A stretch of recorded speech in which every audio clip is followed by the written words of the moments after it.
All right, let's talk about the one thing that can grind almost any team to a halt: scheduling. Seriously, finding a time to meet shouldn't take a dozen emails back and forth. In this explainer, we're going to walk through how to fix that for good using the shared calendar that's built right inside Microsoft Teams. I bet this sounds familiar, right? You've got information scattered everywhere, emails, chats, you name it. There's this constant back and forth just to nail down a meeting time. Deadlines get missed. It just feels like organized chaos. It's a super common problem, but the solution is actually hiding in plain sight. And you know, the source material for this explainer just nails it with this quote. A shared calendar isn't just another tool. It's all about creating collective clarity.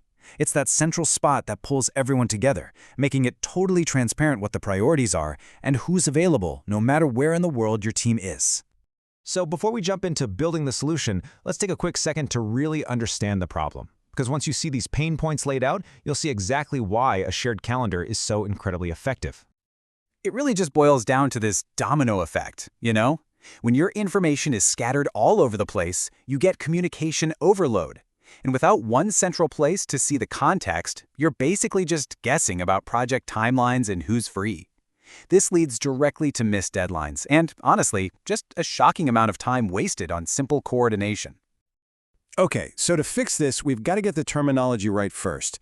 Teams has a couple of different kinds of calendars, and knowing the difference is pretty key. So let's clear up that confusion right now. So on one hand, you've got the channel calendar. This thing is native to Teams. It literally lives inside a specific channel, and everybody in that channel automatically sees it. But then on the other hand, you have what people often call a shared calendar, which is usually just an Outlook calendar that somebody shared with you. Sure, you can see it in Teams, but its real home is Outlook. So to keep things simple for this guide, just remember this one thing. When we talk about creating a shared calendar inside Teams, we're talking about the channel calendar. It's the most direct, most integrated way to get your entire team on the same page. Now, you can see a few differences here, but the big one, the one that really changes the game, is ownership. A channel calendar is owned by the team. It's a collective resource. An Outlook calendar, that's owned by an individual. That one little distinction changes everything about how a team collaborates. Okay, enough theory. Let's get our hands dirty and actually build one. The process is so simple. I'm going to walk you through the exact steps right now. It's literally a 4-step process, and it all happens right inside your Teams channel. You just click that little plus sign to add a new tab, you search for the Channel Calendar app, give it a useful name like Project Deadlines or Team PTO, and you click Save. We're talking less than a minute. And boom! Just like that, your shared calendar is live. It's a new tab in your channel. You don't have to invite people one by one or mess with permissions. If you're in the channel, you have access to the calendar. It's just beautifully efficient. So creating the calendar, that's the easy part. The real challenge is making it a habit, getting your team to use it effectively. So let's cover some best practices from the source to make sure this becomes a go-to tool for your team, not just another tab that everyone ignores. These are simple habits, but they're so powerful. Instead of just calling an event meeting, call it Q3 Marketing Strategy Review. Use color coding, maybe blue for client meetings, green for project deadlines, orange for team holidays. And definitely encourage everyone to block out their focus time so the team knows, hey, don't schedule over this. It builds this culture of respecting each other's time. This brings us to a really key idea from the world of security, the principle of least privilege. In simple terms, it just means don't give people more access than they actually need.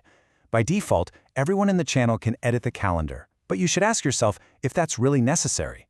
Maybe for a high-level project roadmap, only the project managers should have those editing rights. Okay, but what if your team's needs are, well, a little more complicated? What if you need to manage shared resources, like booking equipment, or integrate with calendars that aren't Outlook? The built-in tool is fantastic, but sometimes you just need a bit more firepower.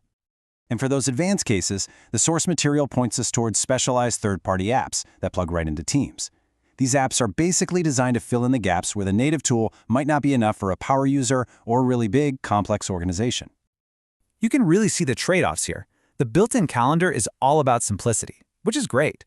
But an app like the one mentioned in the source, Virtual Calendar, gives you much more granular control, like deciding exactly who can see or edit a specific event.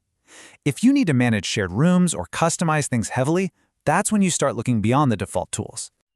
Phew, We've covered a lot of ground, right? From the problem of scheduling chaos to the nitty-gritty of creating a calendar and even peeking in advanced options.